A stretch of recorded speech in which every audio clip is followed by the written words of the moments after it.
சுப்ஹானல்லாஹி ரப்பில் அர்ஷில் அஸீம் அல்ஹம்துலில்லாஹி ரப்பில் ஆலமீன். ஃபகத் क़ால அல்லாஹு தஆலா ஃபில் குர்ஆனில் அஸீம் வல் ஃபுர்கானில் மஜீத் யா அய்யுஹன் நாஸ் அன்துமுல் ஃபுகராஉ இலல்லாஹ் வல்லாஹு ஹுவல் கனிய்யுல் ஹமீத். ஸதகல்லாஹுல் அலீம். قال نبينا رسول الله صلى الله عليه وسلم ليسأل أحدكم ربه حاجاته كلها حتى يسأله ششع نعله إذا انقطع أو كما قال عليه الصلاة والسلام.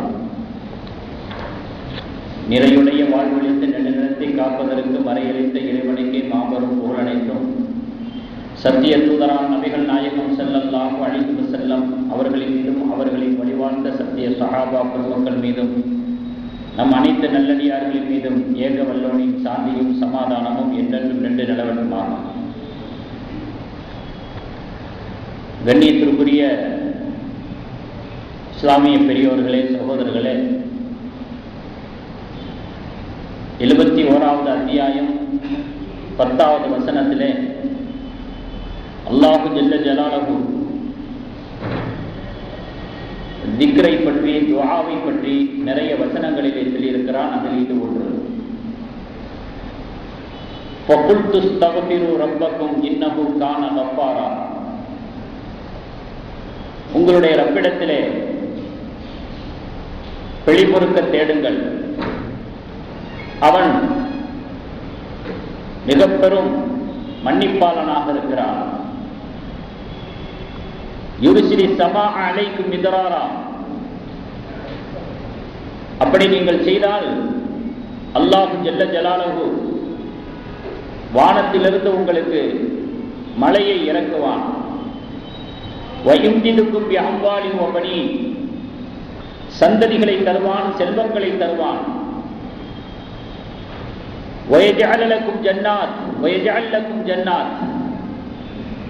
தோட்டம் துறவுகளை உங்களுக்கு உருவாக்கி தருவான். வயஜஅல் லக்கும் அன்ஹாரா. ஆறுகளை ஓடச் செய்வான். நதி நீர் நிலைகளை உங்களுக்கு தருவான் என்பதாக அல்லாஹ் தஆலா வாக்களித்திருக்கிறார்.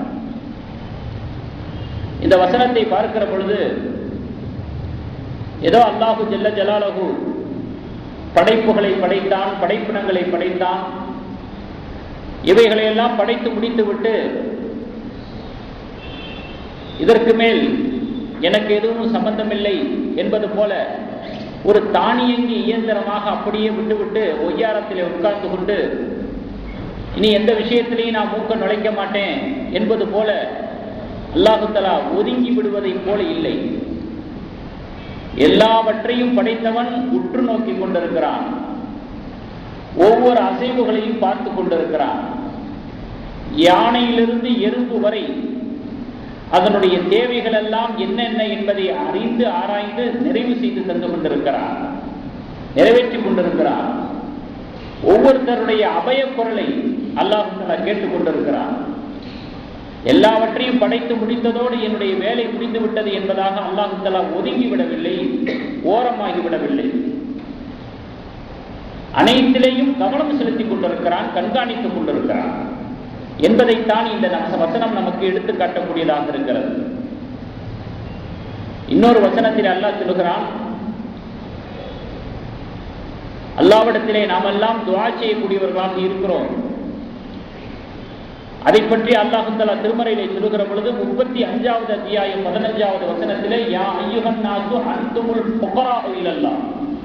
மக்களே, நீங்கள் எல்லாம் ஃபக்கீர்கள், ஃபுகராக்கள், அல்லாஹ்வின் பக்கம் தேவையாக இருப்பவர்கள். வல்லாஹு ஹுவல் கனிய்யுல் ஹமீத். ஆனால் அல்லாஹ் யாரிடத்திலையும் தேவையாக மாட்டான். அந்த அவசியம் அல்லாஹ்வுக்கு கிடையாது. ஹமீத், அவன் புகழுக்குரியவன், அந்த நிலையை விட்டு நீங்கியவன் என்பதாக அல்லாஹ் தஆலா இன்னொரு வசனத்திலே சொல்லி காட்டுகிறான். மக்களை பொறுத்தளவிலே, மனிதர்களை பொறுத்தளவிலே அல்லாஹ்வின் பக்கம் தேவையாகாமல் நம்மால் இருக்க முடியாது. ஒவ்வொருவருமே அல்லாஹ்வின் பக்கம் தேவையுடையவர்களாக இருக்கிறார்கள். அவர்கள் தன்னுடைய தேவையை குறித்து முறையிட்டாலும் சரி, முறையிடாவிட்டாலும் சரி, துஆ கேட்டாலும் சரி, கேட்காவிட்டாலும் சரி, அல்லாஹ்வின் பக்கம் தேவையுடையவர்களாகவே நம்மில் ஒவ்வொருவரும் இருக்கிறோம். இல்ல அல்லாஹ்வின் பக்கம் நான் தேவை இல்லை, அல்லாஹ்வுடைய தேவை எனக்கு இல்லை என்பதாக ஒரு கற்பனைக்கு, ஒரு வாதத்துக்கு நாம் சொல்லுவோமே, ஆனால் எல்லோருமே ஒரே மாதிரியான நிலையில் உள்ளவர்களாக இருப்பார்கள். எல்லோருமே ஆட்சி புரிபவர்களாக இருப்பார்கள்.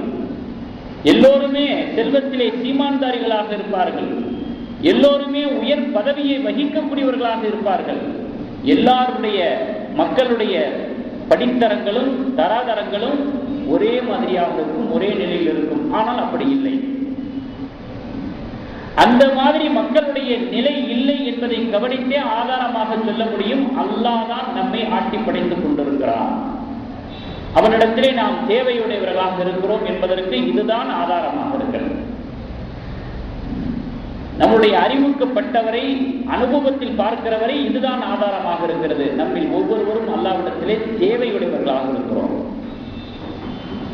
அதனால அல்லாஹ் சொல்லுகிறான் அடுத்த இன்னொரு வசனத்திலே, 7வது அத்தியாயம் 205வது வசனத்திலே, வதுக்குர் ரப்பக ஃபீ நஃப்ஸிக, உங்களுடைய மனதுக்குள் வைத்து என்னை நீங்கள் நினைவு கூறுங்கள், என்னை நினைச்சு பாருங்க, உங்களுடைய மனதுக்குள்ளாக என்னை நினைத்து பாருங்கள். தலர்ரஅன் வஹீஃபத்தன், பணிவாகவும் பயந்தவர்களாகவும். என்ன நினைச்சு பார்க்கும்பொழுது உங்களுக்கு பணிவு வரணும், பயம் வரணும். ஏன் வரக்கூடாது? எல்லாவற்றுக்கும் அதிபதி நான். என்னுடைய சிந்தனை வரக்கூடிய உள்ளத்திலே பணிவு நிச்சயமாக வரும். என்னை பற்றிய சிந்தனை வரக்கூடிய உள்ளத்திலே நிச்சயமாக அடக்கம் வரும், பணிவு வரும், பயம் வரும், வரணும். தலர்ரஅன் வஹீஃபத்தன் வதூனல் ஜஹ்ரி மினல் கௌல், உரத்த குரலிலே என்னை அழைக்க வேண்டிய அவசியம் இல்லை. நீங்கள் முணுமுணுத்தால் கூட அதை கேட்கக்கூடியவன் தான், நீங்கள் முணங்கிக் கொண்டிருந்தால் கூட அதை கேட்கக்கூடியவன் தான். உரத்த குரல் அல்லாஹ்வுக்கு அவசியம் இல்லை. வதூனல் ஜஹ்ரி மினல் கௌல், அப்படியான முறையிலே நீங்கள் அல்லாஹ்வை நினைவு கூறுங்கள். பில் உதுபி வல் ஆசால், காலையிலும் மாலையிலும். வலா தகும் மினல் காஃபிலீன், இது விஷயத்திலே நீங்கள் அலட்சியமாக இருந்துவிட வேண்டாம், மெதப்பாக இருந்துவிட வேண்டாம். காலையிலையும் மாலையிலையும் அல்லாஹ்வை நினைவு கூறக்கூடிய விஷயத்திலே, அல்லாஹ்வை நினைத்து பார்க்கிற விஷயத்திலே நீங்கள் பொடுப்போக்காக இருந்துவிட வேண்டாம். ரொம்ப முக்கியமான விஷயம். அல்லாஹ்வுடைய சிந்தனை நமக்கு எப்பொழுதுமே இருக்க வேண்டும், குறிப்பாக காலையிலும் மாலையிலும் என்பதாக அல்லாஹ் தஆலா வார்த்தையிட்டு கூறியிருக்கிறார். அதற்கான காரணத்தை தப்சீரில் முஃபஸ்ஸிரீன்கள் சொல்றாங்க. ஏன் காலை மாலை என்பதாக சொல்லப்படுகிறது? காலையில தான் ஒரு மனிதனுடைய செயல்களின் துவக்கம் ஆரம்பமாகிறது, மாலையிலே தான் ஒரு மனிதனுடைய செயல்கள் முடிவடைகிறது. அது ஒரு பிரதானமான நேரம் ஒரு மனிதனுடைய வாழ்க்கையிலே, வாழ்வாதாரத்தை தேடுகிற விஷயத்திலே. ஆகையினால் காலை மாலை என்பதாக அல்லாஹ் தஆலா குறிப்பிட்டிருக்கிறார். அல்லது அதிகாலையிலே சூரியன் உதயமாகிறது, மாலையிலே சூரியன் அடங்குகிறது, மறைகிறது. சூரியன் உதயமாகக்கூடிய நேரத்திலேயும் மறையக்கூடிய நேரத்திலேயும் தொழுவது தடுக்கப்பட்டிருக்கிறது. தொழுவது தடுக்கப்பட்டிருக்கிற, தொழுகை தவிர்க்கப்பட வேண்டியதாக இருக்கக்கூடிய அந்த நேரத்திலே திக்ரில் ஈடுபடுங்க, துஆவில் ஈடுபடுங்க. ஆகையினால் தான் அல்லாஹ் தஆலா காலையிலும் மாலையிலும் திக்ர் செய்யுங்கள், அல்லாஹ்வை நினைவு கூறுங்கள், பிரார்த்தனையில் ஈடுபடுங்கள் என்று அல்லாஹ் தஆலா சொல்லிக்காங்க. திக்ர் துஆவில் நம்ம ரொம்ப பலகீனமா இருக்கிறோம், ரொம்பவே பலகீனமா இருக்கிறோம். நான் பர்லு தொழுகைக்கு வர்றதே பெரிய விஷயம் அப்படிங்கிற மாதிரி யாரும் சொல்ல மாட்டாங்க. நான் பர்லு தொழுகைக்கு வர்றதே பெரிய விஷயம், இதுல நான் திக்ர்ல வேற உட்காந்துக்கிட்டு, துஆவில் வேற உட்காந்துக்கிட்டு, வந்தமா சலாம் கொடுத்தமா போனோமா. திக்ர் துஆ இல்லாத சமுதாயம் மிகவும் குழப்பத்திற்கு ஆளாகி போய்விடும். அல்லாஹ்வுடைய சிந்தனை சதா இல்லாத ஒரு தனி மனிதனுடைய வாழ்க்கையாக இருந்தாலும் சரி, கூட்டு வாழ்க்கையாக இருந்தாலும் சரி, சமூக வாழ்க்கையாக இருந்தாலும் சரி, பல வகையிலே அந்த சமுதாயம் சலனப்பட்டு போய்விடும். திக்ரு துஆங்கிறது அவ்வளவு முக்கியமான விஷயம். அல்லாஹ் சொன்னதை விட வேற என்ன வேணும்? வலா தகும் மினல் காஃபிலீன், இது விஷயத்திலே நீங்கள் மிதப்பா இருந்துடாதீங்க. ஏதோ சொல்றான் அல்லாஹ், ஏதோ அட்வைஸ் பண்றான், ஏதோ ஒரு ஆயத்து, அப்படிலாம் நினைச்சிடாதீங்க. திக்ருடைய விஷயத்துல, அல்லாஹ்விடத்துல துஆ கேட்கிற விஷயத்துல நீங்கள் பொடுபோக்காக இருந்து விடாதீர்கள் என்று அல்லாஹ் சொன்னதை விட வேற யாரு சொல்லணும், வேற எப்படி சொல்லணும்? ஆகையினால திக்ர்ல ஈடுபடுறது, துஆவுல ஈடுபடுறது அவ்வளவு ஒரு முக்கியமான ஒரு விஷயமாக இருக்கு. இது கூட திக்ர் தான். என்ன தெரியுமா? அல்லாஹ்வுடைய வல்லமையை நினைச்சு பார்க்கிறது. நம்முடைய அன்றாட வாழ்க்கையில அவ்வப்போது ஒரு இடத்துல உட்கார்ந்துதான் அப்படிங்கிறது இல்லை, அதுவும் இருக்கணும். அவ்வப்போது வாழ்க்கையிலே நாம் பார்க்கக்கூடிய பலதரப்பட்ட கட்டங்களிலேயும் சந்தர்ப்பங்களிலேயும் ஒரு திகைப்பு ஏற்படும், ஒரு வியப்பு ஏற்படும். அல்லாஹ் எப்படி காப்பாற்றினா என்னை, அல்லாஹ் என்னுடைய வாழ்வாதாரத்தை எப்படி அமைச்சிருக்கிறான், அல்லாஹ் என்னுடைய ரிஸ்கை எங்கே பிரிச்சிருக்கிறான், அதெல்லாம் பேசணும். இதெல்லாம் வார்த்தையா வரணும், எண்ணங்களா உள்ளத்துல பிறக்கணும். அதுதான் அல்லாஹ்வை பற்றிய சதா சிந்தனை, அல்லாஹ்வுடைய சதா இறை சிந்தனை. அதுதான் இது போன்ற திக்ர்கள் நம்முடைய வாழ்க்கையிலே மிகப்பெரிய ஒரு அமைதியை கொண்டு வரக்கூடியதாக இருக்கிறது, கண்ணியத்தை வழங்கக்கூடியதாக இருக்கிறது. பல இடங்களிலே அல்லாஹ்வுடைய திக்ரை பற்றி பேசியிருக்கிறார். ஒரு ஆயத்து, 2 ஆயத்துல, பல ஆயத்து. காலையிலும் மாலையிலும் திக்ர் செய்யுங்கள் என்று அல்லாஹ் பல வசனங்களிலே சொல்லியிருக்கிறார். அவ்வளவு ஒரு முக்கியமான ஒரு விஷயமாக இருக்கிறது. ஆயிஷா ரலியல்லாஹு தஆலா அவர்கள் சொல்றாங்க, ஒரு ஹதீஸ் திருமதி ஷரீஃப்ல பதிவு செய்யப்பட்டது. பெருமானார் ஸல்லல்லாஹு அலைஹி வஸல்லம் அவர்கள் எல்லா நேரங்களிலும் திக்ர் செய்தவர்களாகவே இருப்பார்கள், அல்லாஹ்வை பற்றிய பேச்சையே பேசக்கூடியவர்களாக இருப்பார்கள். எங்கே சுற்றி வந்தாலும் கடைசியில் அல்லாஹ்வுடைய வல்லமையில வந்து நிற்பாங்க. எதை பத்தி பேசினாலும், எவ்வளவு நேரம் பேசினாலும், எவ்வளவு நீளமா பேசினாலும் சரி, கடைசியில் அவங்க கொண்டு வந்து நிப்பாட்டுறதா அல்லாஹ்வுடைய வல்லமை. அல்லாஹ் எவ்வளவு பெரிய பராக்கிரமசாலி, எவ்வளவு பெரிய ஒரு நிர்வாகி, எவ்வளவு பெரிய அதிபதி. இப்படியாக அவர்களுடைய சதா சிந்தனை எந்நேரமும் அல்லாஹ்வுடைய திக்ரிலேயே ஈடுபடக்கூடியவர்களாக இருந்தார்கள் என்று ஆயிஷா ரலியல்லாஹு அன்ஹா சொல்றாங்க. அதே போல எல்லா விஷயங்களுக்கும் துஆவை கற்று தந்திருக்கிறார்கள். அவர்கள் துஆ சொல்லித் தராத எந்த செய்கையும் கிடையாது. நீங்க எந்த செயலை வேண்டாம் கொண்டு வந்து காட்டுங்க, அதுக்கு ஒரு துஆ இருக்கு. எனக்கு ரொம்ப ஆச்சரியமா போச்சு, அந்த துஆவை வரிசையா படிச்சுக்கிட்டே வந்து நிறைய துஆ இருக்கு. ஒவ்வொரு அசைவுக்கும் துஆ இருக்குது. நமக்கு எது தேவையோ குறைந்தபட்சம் அதையாவது நம்ம அந்த துஆவை மட்டுமான மனப்பாடம் பண்ணிக்கிட்டு திரும்ப திரும்ப அல்லாஹ்ட்ட கேட்கணும். நான் கடைசியா அல்லாஹ் நாடனும் நேரம் இருந்துச்சுன்னா இன்ஷா அல்லாஹ் சொல்றேன். ஒரு துஆ ரொம்ப ஆச்சரியமா இருக்கு. ஒருத்தர் தன்னைத்தானே புகழ்ந்துகிட்டு இருந்தாருன்னா பக்கத்துல இருக்கிறவர் துஆ செய்யணுமா, யா அல்லாஹ் இந்த முசீபத்திலிருந்து என்னை பாதுகாத்தது. அதுக்கு கூட ஒரு துஆ. ஒவ்வொரு விஷயத்துக்கும் துஆனா அப்ப எந்த அளவுக்கு அல்லாஹ்வின் பக்கம் நம்ம தேவையுடையவர்களாக இருக்கிறோம். யா யன்னாஸ் அன்துமுல் ஃபுகரா இலல்லாஹ். இந்த ஆயத்தை கொண்டு வந்து தன்னுடைய வாழ்க்கையில வழிகாட்டுதலை நிப்பாட்டுறாங்க பாருங்க பெருமானார் ஸல்லல்லாஹு அலைஹி வஸல்லம். அவ்வளவு துஆ கொட்டி கிடக்குது, துஆ வந்து கொட்டி கிடக்குது. சாதாரணமா நினைக்க கூடாது. நம்ம எது விஷயத்துல தோண்டு போய் கிடைக்கிறோமோ, உள்ளம் குழம்பி போய் கிடக்கிறதோ, தடுமாறி போய் கிடக்கிறோமோ, அதனுடைய துஆ என்னன்னு தேடி பார்க்கணும். தெரிந்தவர்களிடத்துல கேட்டு தெரிந்து கொண்டு மனனம் விடணும், பொருளை அறியணும். பொருளை அறிவதோடு அல்லாஹ்விடத்துல கேட்கணும், திரும்ப திரும்ப கேட்கணும். அதுக்குத்தான் பெருமானார் ஸல்லல்லாஹு அலைஹி வஸல்லம் துஆக்களை எல்லாம் சொல்லி கொடுத்து சென்றிருக்கிறார். அந்த அளவுக்கு ஆயிஷா ரலியல்லாஹு சொல்றாங்க, எல்லா விஷயங்களுக்கும் நபி ஸல்லல்லாஹு அலைஹி வஸல்லம் அவர்கள் துஆ செய்யக்கூடியவர்களாக. ரொம்ப சின்ன விஷயமாக இருந்தாலும் சரி, அடிக்கடி பயான்ல கேட்டிருப்பீங்க, நபிகள் நாயகம் ஸல்லல்லாஹு அலைஹி வஸல்லம் சொல்றாங்க, லியஸ்அல் அஹதுக்கும் ரப்பஹு ஹாஜாத்திஹி குல்லஹா. உங்களில் ஒருவர் தன்னுடைய எல்லா தேவைகளுக்கும் அல்லாஹ்விடத்திலே இறைஞ்ச வேண்டும், கையேந்த வேண்டும். ஹத்தா யஸ்அலஹு ஷிஷ்அன் அலிஹி இதன் கதஅ. செருப்பினுடைய வாறு அறுந்து விட்டாலும் கூட இன்னும் கொஞ்சம் கால அவகாசம் கொடு, அறுந்து போயிடக்கூடாது, அதை கூட அல்லாஹ்விடத்தில் கேளு. ஒரு உதாரணத்துக்கு சொல்லப்பட்டது. எதற்காக வேண்டி என்றால், எந்த ஒரு அற்பமான விஷயமாக இருந்தாலும் சரி, ரொம்ப அற்பம், இதை விட வேற என்ன அற்பமா உதாரணம் சொல்ல வேண்டியிருக்கிறது. அப்படிப்பட்ட சின்ன விஷயமா இருந்தா கூட நீங்க அல்லாஹ்விடத்துல தஞ்சமடையுங்க, சரணடையுங்க, கையெழுந்துங்க என்று பெருமானார் ஸல்லல்லாஹு அலைஹி வஸல்லம் சொல்லி இருக்கிறார். ஹதீஸ்ல துவா எப்படி செய்யணும் அப்படிங்கிறத பற்றி அழகான வழிமுறைகள் தான் நிறைய சொல்லப்பட்டிருக்கு. அதை கவனத்தில் கொள்ள வேண்டும். முடிந்தவரை கேட்டு தெரிந்து கொள்ள வேண்டும். தெரிந்தவற்றை கவனத்தில் வைத்துக் கொள்ள வேண்டும். முழு உறுதி இருக்கணும். அல்லாஹ் என்னுடைய துவாவை ஏற்றுக்கொள்வான் அப்படிங்கிற விஷயத்துல முழு உறுதி இருக்க வேண்டும். உளப்பூர்வமாக கேட்க வேண்டும். உள்ளார்ந்த ரீதியாக கேட்க வேண்டும். உதடுகள் மட்டும் அசைவதற்கு பெயர் துவா அல்ல. உள்ளத்திலிருந்து வர வேண்டும். மன உறுதியோடு வர வேண்டும். அலட்சியம் இருக்கக்கூடாது. அக்கறை இல்லாமல் கேட்பது என்பது இருக்கக்கூடாது.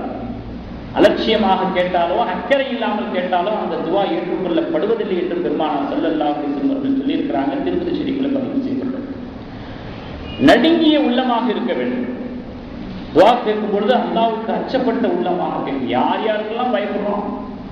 ஒன்னத்துக்கும் இல்லாதவனுக்கெல்லாம் பயப்படுறோம். அல்லாஹ்வுக்கு முன்னிலையில் இருக்கிறோம். அல்லாஹ்விடத்துல தன்னுடைய தேவையை முறையிட்டுக்கிட்டு இருக்கிறோம். அஞ்சிய உள்ளமாக இருக்க வேண்டும் என்று சொன்னால் இறைவனுடைய மேன்மை, அல்லாஹ்வுடைய மகத்துவம், அவருடைய வலிமையை பற்றிய அச்சம் இதயத்திலே நிரம்பி வழிய வேண்டும். அங்கே அல்லாஹ்வுடைய அச்சம் வரும்.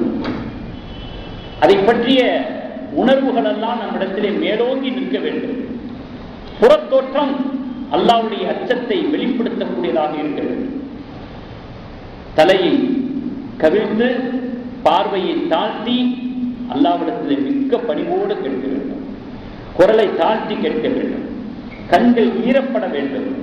நம்முடைய நடைமுறையிலிருந்து தன்னடக்கம் வெளிப்பட வேண்டும். நம்முடைய நடைமுறையிலிருந்து தன்னடக்கம் இயலாமை வெளிப்பட வேண்டும்.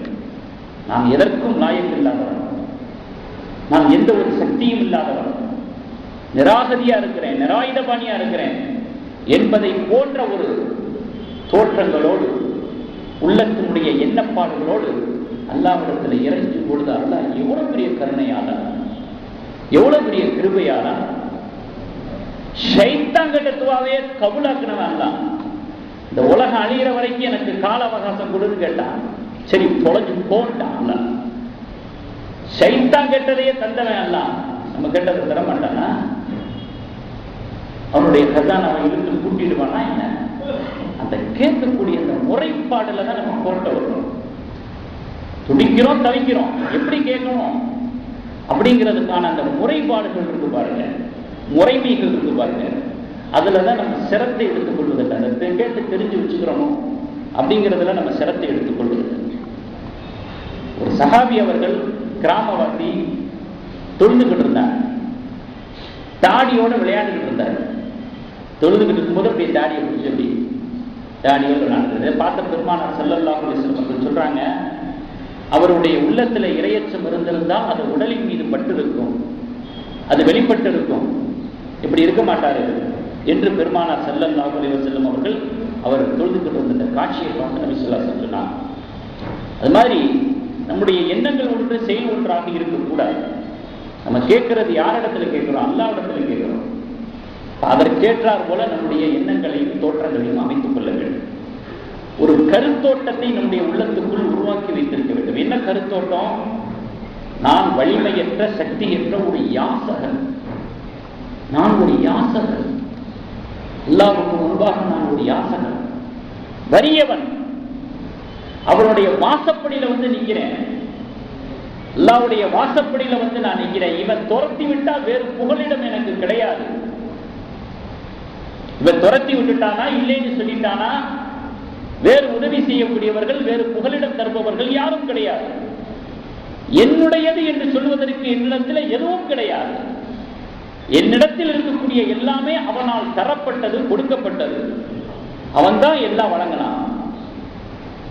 என்னுடையவை என்று சொல்லக்கூடிய எல்லா பொருளுக்கும் அவன்தான் வாரிசு, அந்த ஏகன்தான் வாரிசு. எல்லா பொருள்களுடைய கருவூலம் அவனிடத்திலே இருக்கிறது. மனிதன் கையாலாகாதவன், மனிதன் கையாலாகாதவன்.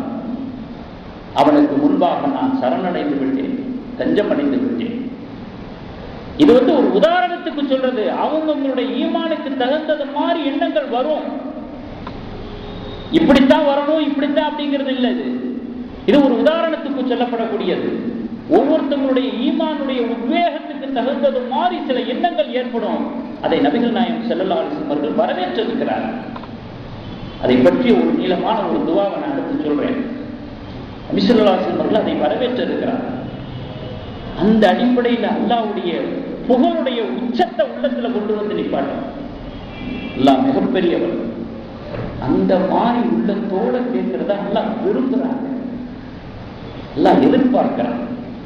துவா கேட்பது என்பது சடங்கு அல்ல. அது ஏதோ செட் பண்ண மாதிரி துணியை முடிச்சோமா துவா கேட்டோமா போனோமா அப்படிங்கிற விஷயம் அல்ல. அல்லாஹ் எதிர்பார்க்கக்கூடிய துவா எப்படி இருக்க வேண்டும், அல்லாஹ் விரும்பக்கூடிய துவா எப்படி இருக்க வேண்டும். அதே போல சொன்ன உரத்த குரல்ல துவா செய்யறது, மற்றவங்க எல்லாம் அதனுடைய பொருள் அறிந்து அதனுடைய துவாவை கேட்டு ஆமீன் சொல்லணுங்கிறதுக்காக வேண்டி சத்தமிட்டு துவா விடுறது தப்பு இல்லை.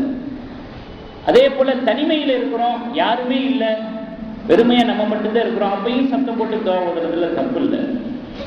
ஆனால் உரத்த குரல்ல சத்தமிட்டு துவா செய்யறது தான் தக்குவா உடையவர் என்பதை மக்கள் அறிய வேண்டும் என்பதற்காக, தன்னுடைய அழுகையை பற்றி மக்கள் மெச்சிக்க வேண்டும் என்பதற்காக, மக்களுடைய பார்வையிலே தன்னை பற்றி ஒரு சிந்தனையை உண்டு கொள்வதற்காக, இதற்காக வேண்டிய எல்லாம் உரத்த குரல்ல சத்தம் விட்டுக்கிட்டு துவா செய்கிறது அது தவிர்க்கப்பட வேண்டிய விஷயம், தடுக்கப்பட்ட விஷயம். தேவையில்லாமல் உரத்த குரல்ல அது செய்யப்படுறது. நம்முடைய எண்ணங்களை தான் அல்ல பார்க்கிறார். நம்ம தேவைக்கு உட்கார்ந்துருக்கணும், அல்லா இடத்துல தேவையை பெறுவதற்காக உட்கார்ந்துருக்கும் பொழுது இப்படி ஒரு எண்ணமா, அந்த ஒரு அடிப்படையில் உரத்த குரல்ல துவா செய்வதை தவிர்த்துக்கிறோம். 35வது அத்தியாயம் 10வது வசனத்தில் அல்லாஹ் சொல்றான், மன் கான யுரீதுல் இஸ்ஸத ஃபலில்லாஹில் இஸ்ஸத்து ஜமீஆ. அனைத்து கண்ணியமும் அல்லாஹ்வுக்கே. யார் கண்ணியத்தை விரும்புகிறாரோ கேட்டுக்கொள்ளுங்கள், அனைத்து கண்ணியமும் அல்லாஹ்வுக்கே. இலைஹி யஸ்அதுல் கலிமு தய்யிபு வல் அமலு ஸாலிஹு யர்ஃபஉ. தூய வாக்கியங்கள் அனைத்தும் அல்லாஹ்வின் பக்கம் மேலோங்குகிறது. நம்ம என்னெல்லாம் வார்த்தைகள் சொல்றோமோ அது பூரா மேல போகுது. வல் அமலு ஸாலிஹு யர்ஃபஉ. நாம் செய்யக்கூடிய காரியங்கள், நல்ல காரியங்கள் இருக்கு பாருங்க, அது புஷ் பண்ணுது அப்படியே. அது அந்த மேலோங்கி செல்லக்கூடிய அந்த வார்த்தைகளை எல்லாம் இதுதான் நல்லா தூக்கி நிப்பாட்டு, மேலே அழுத்துகிறது செல்லும்படியாக. அதனால நம்ம துவா செய்யும் பொழுது நம்ம ஏதாவது ஒரு நல்ல காரியம் பண்ணியிருப்போம்ல, நல்ல அமல்கள் செஞ்சிருப்போம்ல, அந்த அமல்களை நினைவுக்கு கொண்டு வந்து அதை முன் வச்சு அல்ல இடத்துல கேட்கணுமா, அல்ல ஒரு நல்ல காரியம் ஒன்று பண்ணினேன், அது உனக்காக வேண்டிதான் நான் அதை செஞ்சேன், புகழுக்காக செய்யல, பெருமைக்காக செய்யல, யாரும் பாராட்டணுங்கிறக்காண்டி செய்யல, பணம் கொடுக்கணுங்கிறக்காண்டி செய்யல, அதுக்காக வேண்டி செய்யல, நான் அந்த ஒரு காரியத்தை உனக்காக வேண்டி தான் நான் செஞ்சேன். அந்த காரியத்தை கொண்டு வந்து இங்க நிப்பாட்டி உன்னிடத்துல என்னுடைய இந்த தேவையை முறையிட்டு கேட்கிறேன், எனக்கு கபூல் செய். தப்பு இல்லை. அல்லாஹ் சொல்கிறான் ஆயத்தில், இலைஹி யஸ்அதுல் கலிமு தய்யிபு. தூய வாக்கியங்கள், சிறந்த வாக்கியங்கள் அல்லாஹ்விடத்திலே மேலோங்குகிறது. வல் அமலு ஸாலிஹு யர்ஃபஉஹு. நீங்கள் செய்யக்கூடிய நற்காரியங்கள் அதை மேன்மேலும் உயர்த்துகிறது, உயர்ந்து கொண்டிருக்கக்கூடிய அதை மேலும் உயர்த்துகிறது செய்யக்கூடிய நல்ல காரியம். அதனால பெருமானார் ஸல்லல்லாஹு அலைஹி வஸல்லம் சொல்லியிருக்கிறாங்க, நீங்க செய்த நல்ல காரியங்களை நினைவு கூர்ந்து அதை முன் வச்சு அல்லாஹ் இடத்துல கேளுங்க, யா அல்லாஹ் என்னுடைய இந்த தேவையை நிறைவேற்றி கொடு. இதுவும் துஆவோட சம்பந்தப்பட்ட நாம் தெரிந்து கொள்ளக்கூடிய ஒரு முக்கியமான விஷயமாக இருக்கு. அதே போல துஆ செய்யணும், அல்ஹம்துலில்லாஹ். விதியை மாற்றுவதும் மாற்றாமல் இருப்பதும், துஆவை ஏற்றுக்கொள்வதும் ஏற்காமல் இருப்பதும் அல்லாஹ்வுடைய கையில் இருக்கு. அது அல்லாஹ்வுடைய பணி, அது அல்லாஹ்வுடைய இஷ்டத்தில் உள்ளது. அதுல நம்ம எதுவும் மூக்கம் நுழைக்க முடியாது. கேட்கறது மட்டும்தான் நம்ம கடமை. அதுக்கு பிறகு பரிசீலனை செய்வது அது இறைப்பணி. அதையும் நம்ம மெயினா துஆவுடைய விஷயத்துல கேட்டுக்கொள்ளணும், தெரிந்து கொள்ளணும். யாக்கூப் அலைஹிஸ்ஸலாத்து வஸ்ஸலாம் அவர்கள் பார்க்கிற தூரம் வரைக்கும் யூசுப் அலைஹிஸ்ஸலாத்து வஸ்ஸலாம் அவர்களை அவர்களுடைய சகோதரர்கள் முதுகுல சுமந்துக்கிட்டு போனாங்க. பார்வையினுடைய தூர அளவை தாண்டினதுக்கு பிறகு அடிச்சுக்கிட்டே கூட்டிகிட்டு போனாங்க. பொறாமையால யூசுப் அலைஹிஸ்ஸலாம் அவர்களை அடிச்சுக்கிட்டே கூட்டிகிட்டு போனாங்க. கூட்டிகிட்டு போயிட்டு கிணத்துல உடம்புல கைத்தை கட்டிக்கிட்டு கிணத்துல இறக்குறாங்க. இந்த சாவடிக்கணும்னு முடிவு பண்ணவங்க எப்படி போலான்னு தள்ளி விட்டுருக்க வேண்டியது தானே. அவன் கைத்தை கட்டிக்கிட்டு அப்படி கிணத்துக்குள்ள இறக்குறாங்க. ஏன்? இதுதான் அல்லாஹ்வுடைய நாட்டம். அல்லாஹ் அப்படித்தான் அவர்களுடைய உள்ளத்துல அந்த எண்ணத்தை போட்டான். இதே மாதிரியே நிறைய விஷயங்கள் இருக்கிறது. அது அல்லாஹ்வுடைய நாட்டத்தோட சம்பந்தப்பட்டது.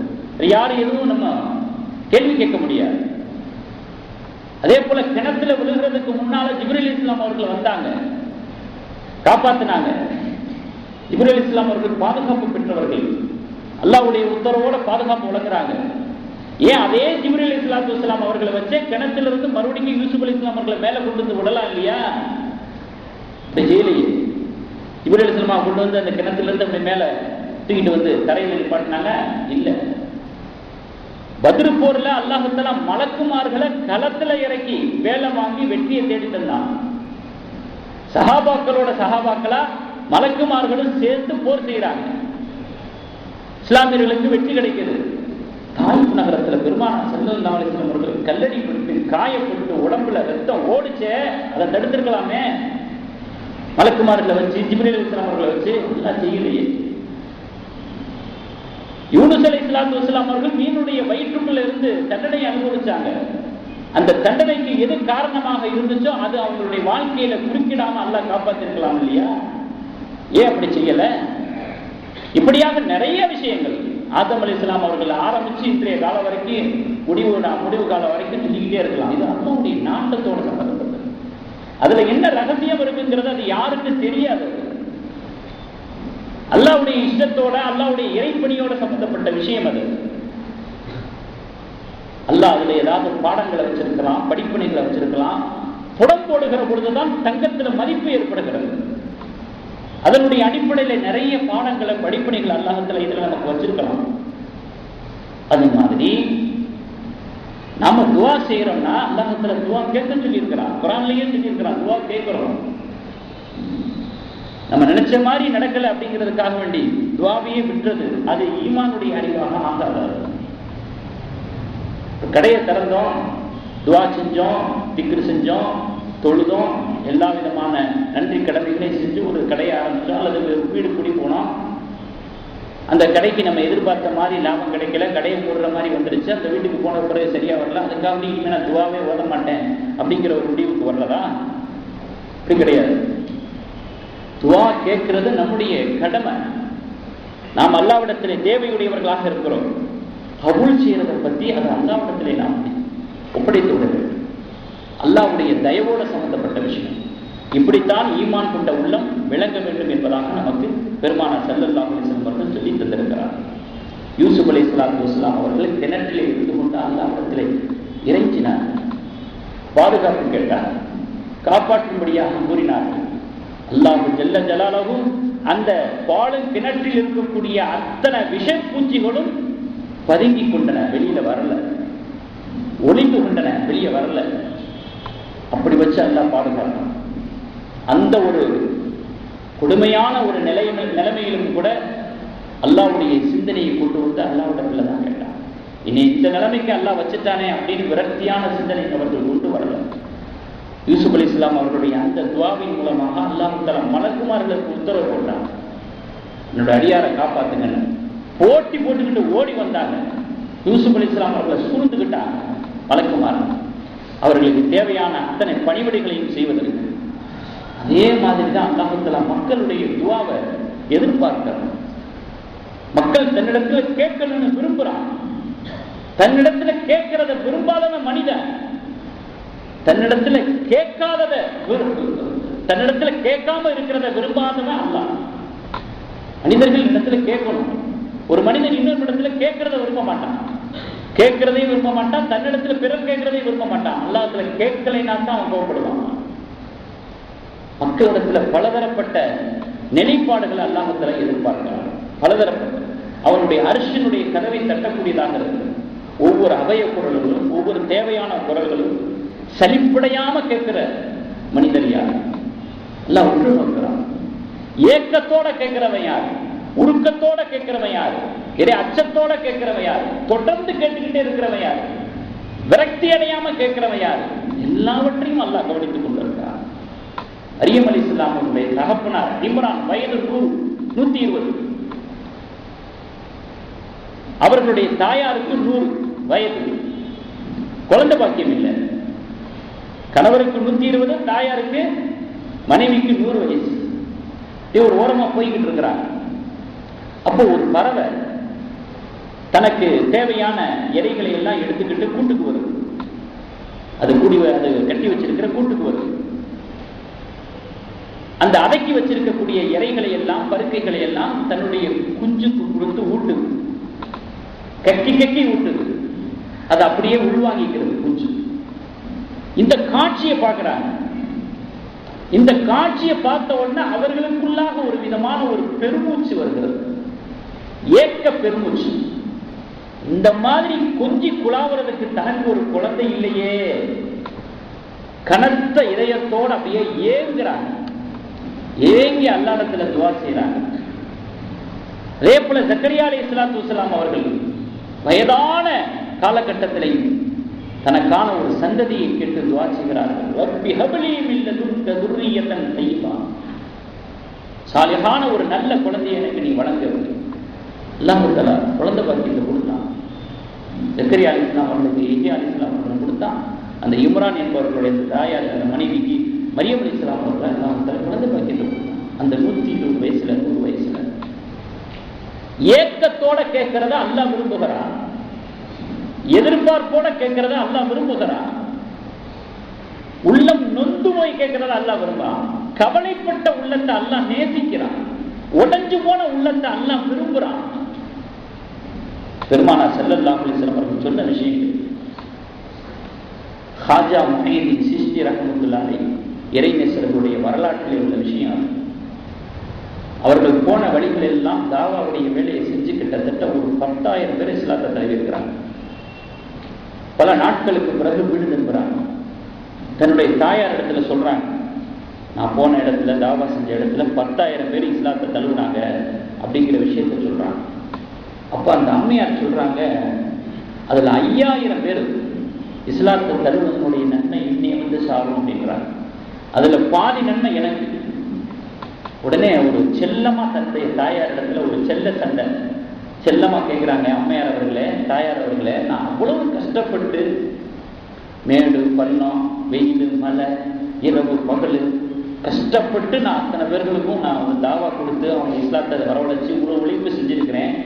நீங்க வீட்டில் இருந்துகிட்டு அதுல பாதி நன்மை என்னைய சேரும், எனக்கு கிடைக்கும் அப்படின்னு சொல்றீங்களே, எந்த அர்த்தத்துல நீங்க சொல்றீங்க, எனக்கு விளங்கலையே அப்படின்னு கேட்கிறாங்க. அந்த அம்மையார் சொன்னாங்க, என் அருமை மகனே, நீ கருவுற்ற காலத்திலிருந்தே, என் வயிற்றிலே கருவுற்ற காலத்திலிருந்தே நான் அல்லாஹ்விடத்துல துஆ செய்ய ஆரம்பிச்சிட்டேன். யா அல்லாஹ், என்னுடைய மகனை தீனுடைய ஒளிவிளக்காக ஆக்கிவிடு, தீனுடைய பேரொளியாக ஆக்கிவிடு, ஒரு வழிகாட்டியாக ஆக்கிவிடு என்று நீ என்னுடைய வயிற்றிலே கருவுற்ற காலத்திலிருந்தே உனக்காக நான் துஆ செய்து வந்திருக்கிறேன். இரண்டாவதாக, ஹராமான விஷயங்களை விட்டும் என்னுடைய காதை பாதுகாத்திருக்கிறேன், என்னுடைய வாயை பாதுகாத்திருக்கிறேன், என்னுடைய கண்ணை பாதுகாத்திருக்கிறேன், நான் உண்ணக்கூடிய உணவை பாதுகாத்திருக்கிறேன். அதற்கு பிறகு உனக்கு பாலூட்டுகிற பொழுதெல்லாம் நான் ஒழு செய்யாமல் பாலூட்டியது கிடையாது, ஒழுவோடு நான் பாலூட்டியிருக்கிறேன் என்று அந்த அம்மையார் அவர்கள் சொன்ன உடனே, தாயார் அவர்கள் சொன்ன உடனே ஹாஜா முஹையீன் சிஷ்தி ரஹ்மத்துல்லாஹி அலைஹி அகமகிழ்ந்து போனார். துஆவுக்கு அவ்வளவு பெரிய வலிமை உண்டு. ஒரு பெற்றோர்கள் தங்களுடைய பிள்ளைகளுக்காக தீனுடைய விஷயத்துக்காக துஆ செய்ய வேண்டும். எந்தெந்த விஷயத்துக்கெல்லாம் நம்ம சொல்லாமலேயே துஆ செய்யறோம், தீனுடைய விஷயங்களுக்காக வேண்டிய பெற்றோர்கள் பிள்ளைகளுக்காக துஆ செய்வது அப்படி ஒரு சிந்தனையே இல்லை. மார்க்க அறிவை என்னுடைய மகனுக்கு கொடு, ஒழுக்கத்தை என் பிள்ளைக்கு கொடு, இறையச்சத்தை கொடு, ஹராமான விஷயங்களை விட்டு விலகி வாழணும் என் பிள்ளை, ஹலாலான வழியிலேயே தன்னுடைய வாழ்க்கையை அமைச்சுக்கணும் என் பிள்ளை, மறுமையில என்னுடைய பிள்ளைக்கு ஈடேற்றம் கிடைக்கணும்.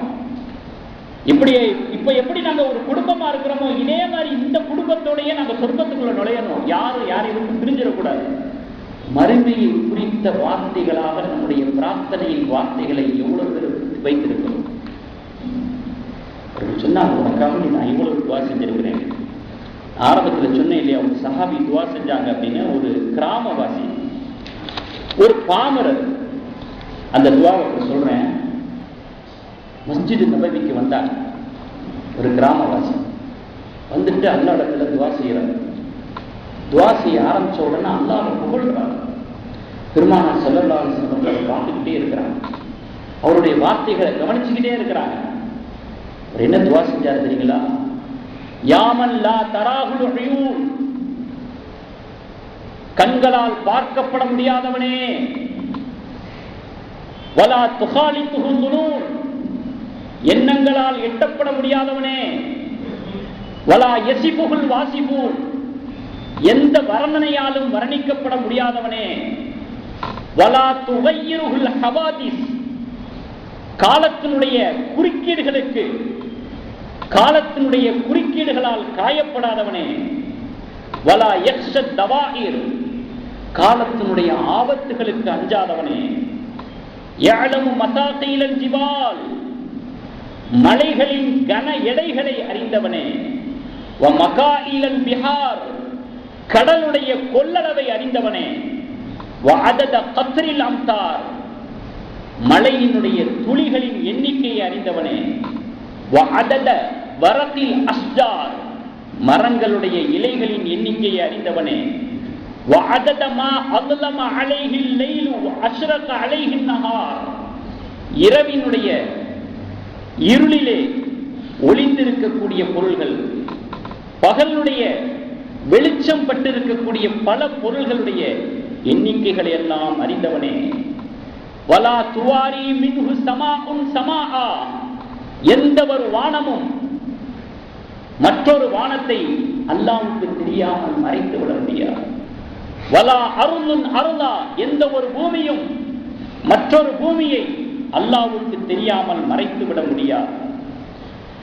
வலா பஹருன் மா ஃபீ கஅரிஹி, எந்த ஒரு கடலும் தன்னுடைய ஆழத்துக்குள் இருக்கக்கூடிய பொருள்களை அல்லாஹ்வை விட்டு மறைத்து விட முடியாது. வலா ஜிபாலுன் மா ஃபீ பஹரிஹி, எந்த ஒரு மலையும் அதனுடைய பாறைக்குள் என்ன இருக்கிறது என்பதை அல்லாஹ்வை விட்டு மறைத்து விட முடியாது. இஜ்அல் கைர உம்ரி ஆகிரா, என்னுடைய வாழ்க்கையின் கடைசி பகுதியை சிறந்ததாக ஆக்கிவிடு. வ கைர அமலி ஹவாத்திமா, என்னுடைய கடைசி அமலை, கடைசி காரியத்தை சிறந்ததாக ஆக்கிவிடு. வ கைர ஐயாமி யௌம அல்காக ஃபீ, உன்னை சந்திக்கும் அந்த நாளை, உன்னை சந்திக்கும் அந்த இறுதி நாளை எனக்கு சிறப்பாக ஆக்கிவிடு என்று துஆ செய்தார் அந்த கிராமவாசி.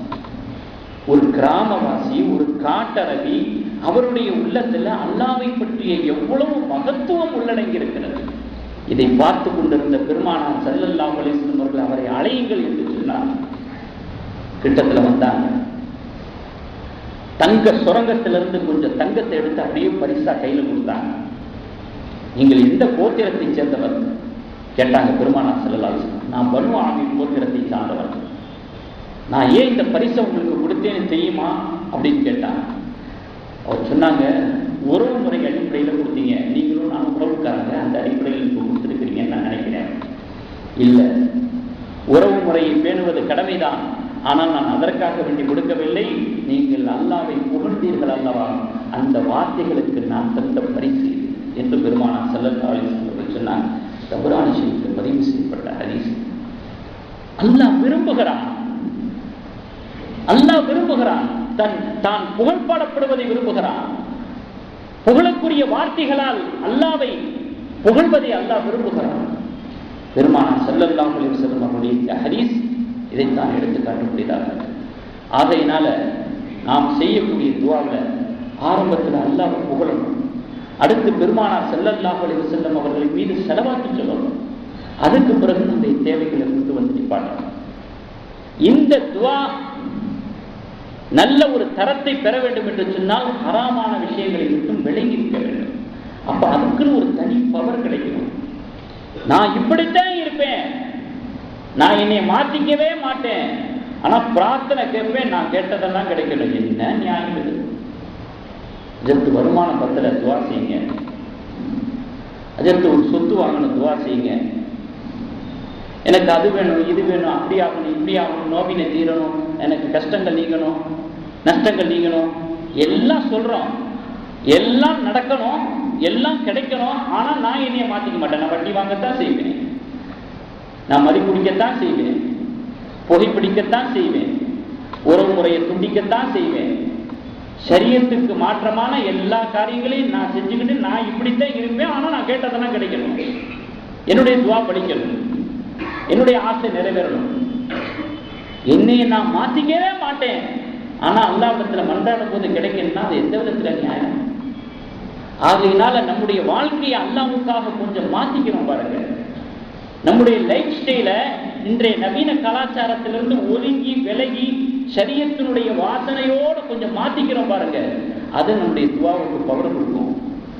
அந்த துவா ஒரு வீரியம் உள்ள ஒரு துவா, பலிக்கக்கூடிய துவா, அரிசை தட்டக்கூடிய ஒரு துவா. அந்த துவாவாக நம்முடைய துவா மிளிர வேண்டும் என்று சொன்னால் நபிகள் நாயகம் ஸல்லல்லாஹு அலைஹி வஸல்லம் சொல்லிக் கொடுத்த முறைப்பராக அமைத்துக் கொள்ளக்கூடிய ஒரு பாக்கியத்தை வல்ல ரஹ்மான் நம் அனைவருக்கும் தந்தல் புரிவானாக. வாஹிரு தஅவானா வல்ஹம்துலில்லாஹி ரப்பில் ஆலமீன்.